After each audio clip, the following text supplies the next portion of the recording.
Hey everybody, I guess it's time for another grow room update. I figured this time I'd go ahead and shoot a video instead of taking some pictures and then making a ridiculously long post. So now you get to sit and watch a ridiculously long video. Anyway, here we go with a tour of my grow room. And what we got up first is my pitcher plant. I think it's a Nepenthes type pitcher plant, which is a vining pitcher plant. Used to have it in a hanging planter. It was definitely starting to outgrow its old container, so I repotted it, put in some sphagnum moss, and it seems to be doing pretty well. It's really enjoying the warmth that I've got in this particular room here. Up on the shelf behind it is some cuttings from the Pothos vine that I've had growing in my apartments. Well, this apartment and the last one for a total of nearly 5 years now. They're coming along pretty nicely. Had a little bit of wilting on this third one back here on the lower leaves, but it seems to be doing alright. It's starting to perk up. Next to it, we have a croton and a yucca plant. Those are both plants that I picked up at Home Depot a little while back when they were trying to get rid of all of their tropicals for pick 3 for $10. So I got these two guys, and then that massive Dracaena marginata that I immediately repotted. I'll get new pots on those other guys once I get some more larger pots. Over here we've got a couple of the mints that I was growing last year. Managed to bring them in without them getting frostbitten too bad, and with the warmth here in this room, they're really coming back. One of them is an orange mint, one of them is a chocolate mint, and this guy down here is an apple mint. You can tell it's an apple mint because it's got much fuzzier leaves. Right here, I panned past it, is the Lucky Bamboo. Well, technically it's a Dracaena, but they sell them as Lucky Bamboo. That was the only one that survived out of a bundle of 5 or 6 or 7 or something like that. So since he's proven that he's the strongest one, he gets his own little container. Back here, hiding in this dark corner, is that ZZPlant propagation project that I've got going on that I posted a while back with those really blurry pictures. Got 6 leaves in there growing. Well, they're not really growing, they're just kind of sitting there dormant, but they're still green. They've been in there for a couple months now, I think, and they're still green. I pulled them out, checked the root bases to see if they're forming bulbs. They're not really doing much of anything, they're just sitting there staying humid, so nothing's rotten, there's no mold in there. They're doing pretty well, so I guess everything's proceeding along course. Now, I've heard it can take up to a year to get these things to propagate properly, so I'll just be patient with it. Over here is my aloe plant. It's enjoying a much sunnier position, much warmer position than it was in my kitchen, because unlike a lot of people, I don't have a kitchen with a kitchen window. The kitchen's the centermost part of the apartment, so there's almost no light getting back there, which is perfect for my pothos, because they tend to like lower light conditions, but this aloe's been about the same size for nearly 2 years. I mean, I've taken some of the lower leaves off of it and used them, but it's just not exploding. I may end up needing to repot it. It's not in a huge pot, but I don't know, I kind of expect it to be a bit bigger than this. Anyhow, next we've got my Dieffenbachia, or dumb cane as some people call them. This guy was definitely overgrowing his old pot, so I grabbed the one massive pot that I had sitting around, planted that bad boy in it, and it seems to be doing alright. It had a few of these longer, stragglier shoots coming off of it that these are the sort of things that you want to take cuttings off and try to propagate.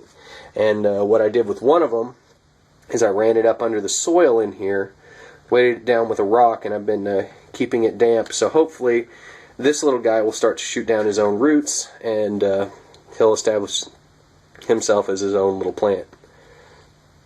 With these guys here, this one and this other one here, once I get to hardcore pruning mode, I may come down, trim it off, leave this main here to bush out, and try to get 2 new Dieffenbachia off of that. Over here, we've got my Sansevieria, or mother-in-law's tongue, or snake plant, however you want to call it. These are hardy little boogers. I got this at Walmart, I think. There were 3 of them all in one pot, just crammed together. So I got 3 plants for the price of 1. Parted it out, put it in these 3. They've established themselves pretty well. I think here in about another month, once I know that they're growing really, really sturdy, I'm just going to go ahead and migrate them to my bedroom, because another name for this plant is the bedroom plant, and not for any sort of hanky-panky reasons. NASA did a study about plants that purify the air, and this plant was in the top 5. But the trick to it is, whereas most plants process air and purify it during the daytime, these guys do their air purification at night. So these are the ones that you want in the bedroom, because they'll be processing the air while you're sleeping there, improving the air quality while you're using the room. I mean, it's wonderful to have more plants all around you, growing all the time, keeping your air clean, you know, giving back oxygen to the environment. But if they're only doing it when you're not in the room, you're kind of missing out on half of their use. So these guys, I'm going to be moving into my bedroom, and once they get really big and full and established, I'm going to take some of their bigger leaves here and snip them off, because you can make propagations off of this plant with just the leaf alone, kind of like the ZZPlant over there. You can literally just cut these leaves in half, plop this sucker in some rooting hormone, rooting compound, put it in the dirt, and you'll get a whole new plant off of half of a leaf. You don't even have to have any root material to make a new plant off of that guy. Really, really awesome plants. So in the future, I'll be giving some to friends, family, loved ones, and other folks. Alright, let's come down to the shelf. What I've got down here is my lettuce bowl. It's coming along. This one's the Rocky Top Mix. Rocky Top Mix. The leaves are coming along nicely. This is one that I got from Baker Creek Heirloom Seeds. Once the leaves on this guy get a little bit bigger, I'm going to sow in my next batch of lettuce. So, and then so on and so forth as it keeps going. That way I'll just have continual salads. The one I've got sitting over there, past the sad and pathetic sweet pea plants that did not transplant, is a generic lettuce mix that I picked up, I think, off the shelf at Target or Walmart or something. And they're both coming along pretty well, so once they get bigger, we'll see if there's any sort of flavor difference. Alright, hiding here in back, we've got a pair of avocado pits sitting in that soil-moist, water-absorbing polymer, which is pretty cool stuff. It's similar to the material that they put into diapers, pretty much the same material that they have in those water-absorbing cooling neckbands that people wear around in the summertime. And I figured that'd be a fun way to try to grow them, instead of the traditional poking toothpicks into them and putting them in a cup of water and changing out the water every couple of days to make sure it doesn't get all moldy and algae and all that good stuff. I've had these guys sitting in the same chunk of soil moist there ever since I put them in to propagate them. Had absolutely no algae growth or whatsoever, so I'm liking this very good for propagating materials that you normally just propagate in water. Now, of course, the last avocado that I tried to grow took for freaking ever, so I'm not too worried about seeing any kind of new growth on these guys anytime soon. Alright, what we got down here in these 3 cups that look kind of dead. Everybody else has come up and come out to party, but these guys are just taking their time. We've got some wisteria that, well, wisteria can take a while to sprout. We've got lemon balm that, I guess it's just being lazy. And we've got the datura that I rescued from a patch next to my mom's place. I don't know how long it takes for datura to sprout, so I'm just going to keep taking care of it, and hopefully it comes up. Down here, we've got some sage, I believe this is, sage seeds. Don't know how long that stuff takes to sprout, so I'm just keeping it in soil moist. I'm starting to see little bitty rootlet tails coming out of them, so maybe soon, I don't know. If I don't see anything in the next few days, I'm going to try to sow them traditionally in soil and see how that works out. Okay, I moved these little guys over here into the light so you could see things a little bit better. This one is the Sweet Pea High Scent. I picked it up at Walmart a couple years ago. The seeds may not be good anymore, but I figured I'd throw them in and try to see if they'd sprout. We have over here is the America Spinach seeds that I also picked up from Baker Creek. Let me tilt that. They're also ones I'm trying to propagate in soil moist. Seeing a little bit of growth that's pretty slow on there, so again, just like the sage, I'm going to wait a few more days. If I'm still not seeing anything significant, I'm going to go ahead and try to propagate them in soil traditionally. Now, I've heard that spinach can be a little bit fiddly, so I'm not too worried about it not coming out. I've got more seeds and I'll just try again. What I got back here, all this tall grass growing, is a handful of food plot mix that I picked up at Walmart in their little clearance section. And what this is, it's was this oats, wheat, clover, and brassicas. And I just threw a handful in there to see if that'd grow, and good gosh, it has. Man, oat and wheats, they rock. Those grasses are fast. And you can even see, I'm guessing that's the clover that's coming up there that looks kind of clovery. That may be the brassicas. I don't know. I've never grown either of them. I know what they look like when they're mature. I don't know what they look like when they're sprouting. So we'll just wait and see what happens. This is the same stuff that I'm taking outside to my feeding area, the spot where I normally put out feed corn and salt licks for the deer and other wildlife across from my apartment.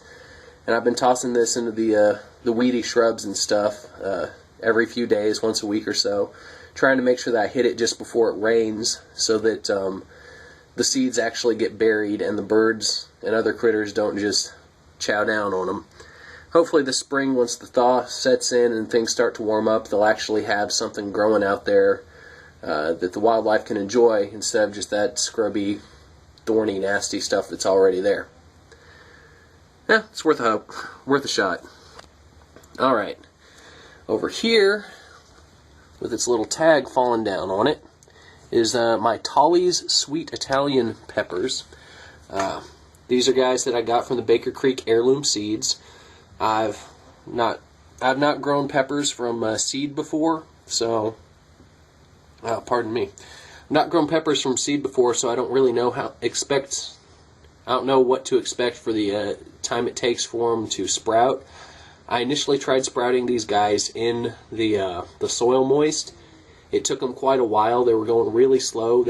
When I put them in this soil here, they already had little micro rootlets that were maybe an 1/8 of an inch long.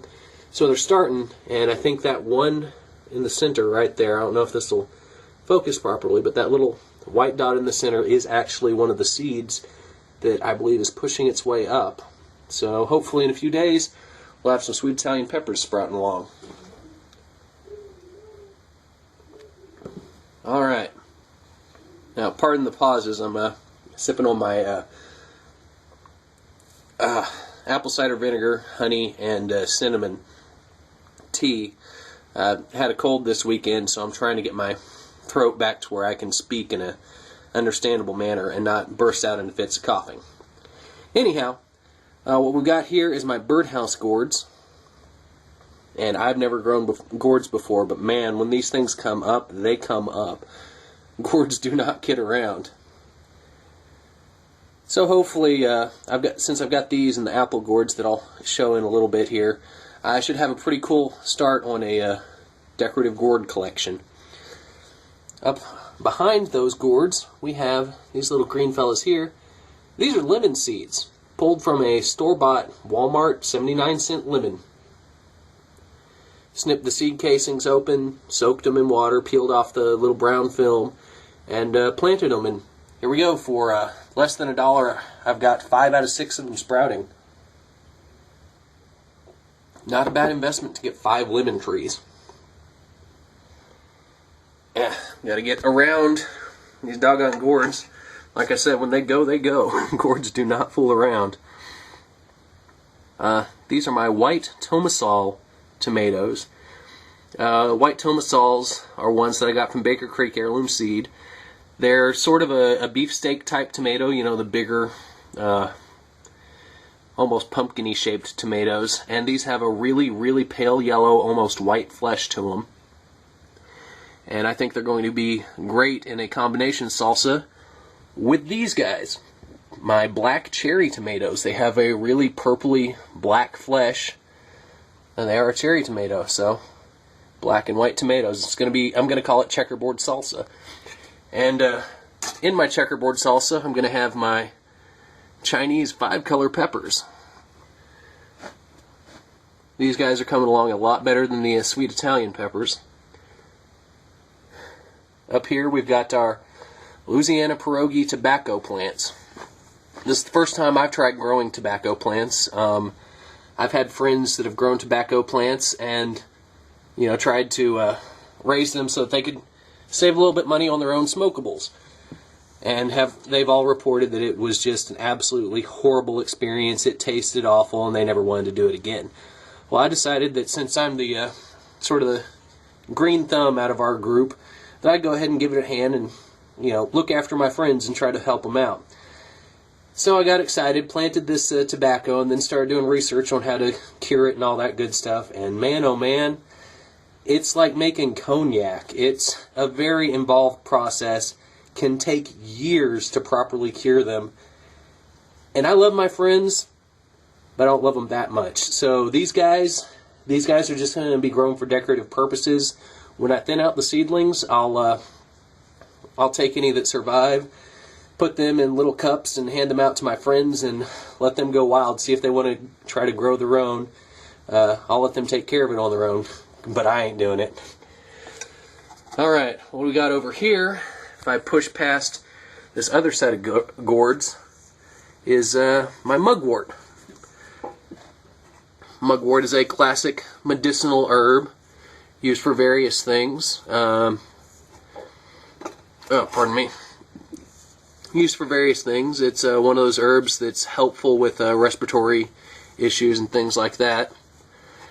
It grows wild in North America, but since I'm not terribly gifted at fieldcraft, well, at least with identifying plants, I'm not going to go and try to forage it on my own. I'm just going to go ahead and grow it.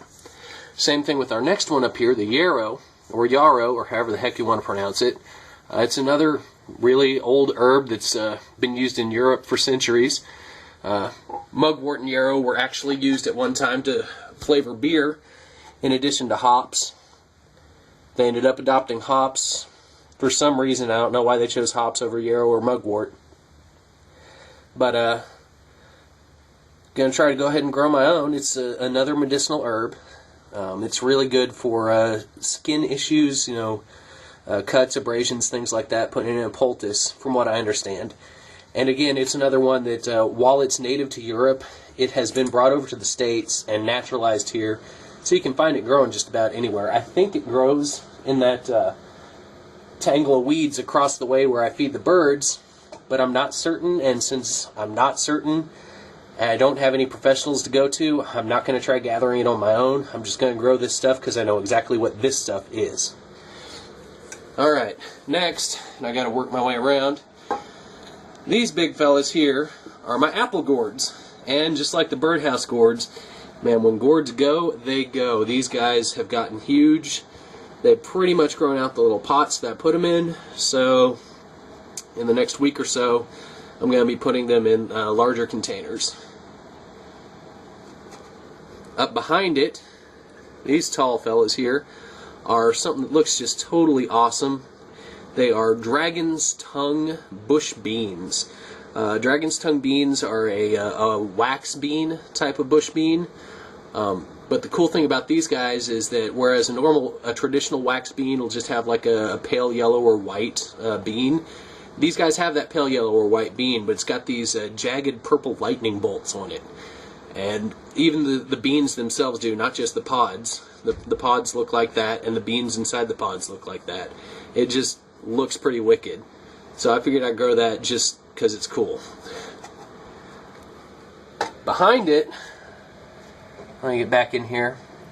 I had almost given up hope on these guys, and then one day, 7:30 at night, I was just about to shut the lights off in here. I saw a little hit of green, and man, I've got peanuts coming up. First time I've ever tried growing peanuts. And I planted maybe 15 in here, 12 or 15. So far I've got 1, 2, 3, 4, 5 up. There may be a 6th one over there. So I'm going to have peanuts this year. That's going to be pretty freaking cool. And I understand that peanut flowers are also really gorgeous. So not only is that edible, it's an ornamental. Man, dual purpose. I love that. Alright. Here in this collection, these, technically, genetically, all of these are melons. However, the ones in the center, actually the one in the center and bottom left, those are Armenian cucumbers, which are, like I said, genetically melons, but they have such a mild flavor that they taste like cucumbers, they look like cucumbers, so they call them Armenian cucumbers. Who knew? In addition to that, I've got the green machine melon that I picked up from Baker Creek Heirloom Seeds. I also got the Armenian cucumbers there as well. And right in front of it, this one right here, has such a ridiculously long name. They gave it to me for free, but I put the translated name on there. It's basically green-fleshed pineapple melon. They're both a honeydew type melon. So, hey, you know, I like honeydews and cantaloupes and things like that, so this ought to be pretty cool when they come up. Alright, next we're going to start towards the back and come to the front. Back here we've got my lavender. I tried growing that from seed last year, and they all ended up dying.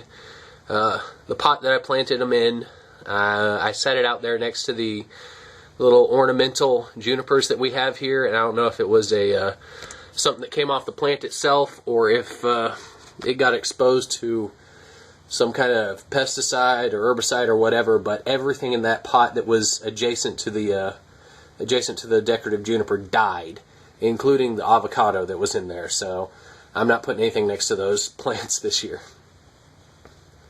Next one over we have is these are my 2 cypress vines right here.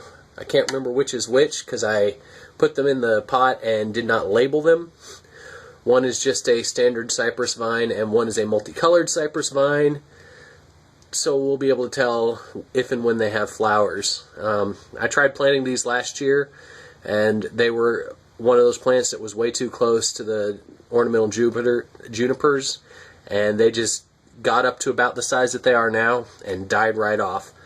So hopefully these guys will grow a little bit bigger this year. The reason I started planting these is, you know, everybody that knows me knows how much I love morning glories and what a ridiculous amount of morning glories I grow.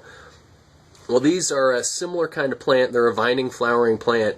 They've got different shaped flowers on them. They're more of a starburst. They're smaller flowers. The leaves are significantly different. They're not the heart-shaped leaves that morning glories have. And as I understand it, because they are the brighter, the reds and the yellows and things like that, hummingbirds like them a lot more. Now, hummingbirds were hitting my blue and purple morning glories, but I'm wanting to draw in more hummingbirds this year, so I wanted to plant red flowers. I've been a little bit of research that I did on these guys. They are discouraged in places that are subtropical like Florida because they are a tropical plant, and if they don't have cold to kill them off, they can become ridiculously invasive. Well, that's not something we have to worry about here. We just have to worry about keeping them wet enough that they don't die off. So hopefully I'll have some of those guys growing up. Alright, the next one that actually isn't really in his pot, he's all the way down here, is another sweet pea. I can't remember which one this was. I have 3 different kinds of sweet peas. One of them's a very tall kind, one of them's the high scent, which was over there, and this might be the Galaxy Mix sweet pea that I planted. I planted them, like I said, these seeds are kind of old. They're about 3 years old now. And, the first year I planted them, they grew, they did fine. I had them in a hanging basket. Did not water them well enough, and, they lasted until about July, and then they just bit it. So hopefully this year I'll get some growing. Sweet peas are pretty awesome. They smell great. They attract a lot of pollinators. The tobacco attracts a lot of pollinators too, so hopefully, any of the edibles that I have outside will get pollinated like pronto. Alright, let's move back to, I guess, this guy here. I'm going to move that one out of the way. I'm going to double check. Yep. These are my watermelons. Got these guys and these guys. 6 watermelons. I planted 6 seeds, 6 came up. Man, watermelons, they're just like the gourds over there, just like the melons over here. They don't fool around. You give them some fertile soil to go in and they will come out. Heck, they'll just grow. Those of you who have been down to the lake and river where people have been eating watermelons the year before, they come right out of the sand and the rocks. They don't care. They just grow. As long as they got enough water, they like it. And this type that I have here is it's Moon and Stars watermelon. A little bit of research I did on it was apparently it was a variety that was grown for a while back in the day, and it kind of fell out of favor. And they thought it was lost. It was apparently rediscovered in southern Missouri, and now they're putting it back out for people to buy. So I'm going to have these big, beautiful, dark green-fleshed melons with bright yellow moon and star bursts on them instead of the traditional stripes. So these guys should look pretty darn cool. Next we have over here is the wisteria that actually came up. And like I said, wisteria is kind of a slow grower. And of course it becomes a big, massive woody vine. But man, even when you're just sprouting it takes its sweet time. This was planted at about the same time as all the others. I planted pretty much everything over the course of 2 or 3 weeks, bit by bit. This was one of the earliest things that I planted, and it's not terribly big, but it's slowly coming along. I'm not going to have anywhere permanent to put it in here, so I may just have to sneak it out to somewhere that doesn't get touched nearby on the property and let it go. Give it as sort of a gift to future generations. Alright, now over here is that other batch of lettuce that I had. This one is a gourmet blend. So, like I said, is looks pretty comparable to that other blend that I got from the Baker Creek heirloom seeds. This one is just off the shelf, generic, $1.49 for a pack of lettuce seeds. And it's growing just about as well as the other one. So between these two, I should have plenty of salad fixins. Going to continue over to the side here to this big blue bucket. This is what remains of my water garden that I had outside. If anybody had come over and saw that little pond that I had set up, I pulled these guys in when the weather started getting cold, put them in a bucket with some water in it, changed out the water every once in a while, and here we've got one of them is a one of them is a Louisiana iris, which I think is the one with the well, really I couldn't tell you which one is which because water plants don't always look like their terrestrial counterparts. This long-legged one here might be the Louisiana iris. I can't remember what the other one is. They both put on some pretty nice foliage. Haven't had either of them put up flowers. But what do you expect from a pair of water plants that instead of growing in their natural environment are sitting in a bucket? But once the weather starts to warm up and I get myself another little water garden going out on my porch, I'll put these guys back out in it and give them some fresh light, fresh sunlight, fresh air, and maybe I might get some flowers this year. You never know. I guess the last one on the tour is the saddest one on the tour. These 3 sad, pathetic little sweet peas here that I'm pretty sure are dead. They did not survive transplanting out of the cup that I had them in. These are a tall variety of sweet pea. I put them in this pot because they were just so ridiculously long. They were starting to slump over like the one that's still in the cup. So I decided to go ahead and give them their own little home and a little tree to climb there. They set about promptly dying off the next day. So I don't know if they're going to come back. But that doesn't matter because I scattered about 15 more various sweet peas in this bucket, and I think I put some chamomile in there as well. So whatever the heck comes out of this comes out of this. If it grows, it grows. If it doesn't, it doesn't. I'm not going to cry. This is actually the original hanging container that my pitcher plant was in, so it's not designed to have very good drainage. So these guys get to sit in fairly moist soil the entire time. If this doesn't take off, I'll try planting something else in here that does enjoy really moist soil. Anyway, I guess that's the garden tour for today. Haven't had anything really sprout up new lately, just taking care of what's already up. But thanks for being interested in what I've got going on here. And if I end up with, once I start thinning things out, once the warm weather hits, if I've got enough extras and you live close enough, just let me know and I'll set some aside for you. That way, when everyone else gets to planting their seeds, you can have something green that's already in the ground. Alright, well, you guys take care. Have a nice day. Miss Ophelia says hi too. And we'll see you guys later. Bye.